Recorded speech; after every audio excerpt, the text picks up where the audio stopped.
کہنے لگا کہ کسی لڑکی سے نکاح کرنا چاہتا ہے، کہا کہ یہ بھی نہیں کرے، اور یہ کہہ کر وہاں سے اٹھ گیا کہ مجھے لگتا ہے کہ آپ پہ جادو ہو گیا۔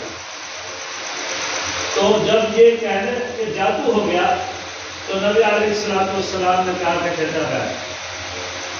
آپ کی بات ختم ہو گئی، سورہ ہاتھ گزرا ہے، اس کے اندر کبھی بتائیے ہم سے ہوئی، یہ نہیں کہنا چاہیے کہ اگر ہم سے کیا، ہم تو انسان ہیں، قدم قدم پہ غلطی کرتے ہیں، ہم سے ہوئی نہ ہم روزے کا اہتمام کر سکے ہیں، نہ تراویح کا، نہ نمازوں کا، جو حق تھا وہ حق نہیں ادا کر سکے۔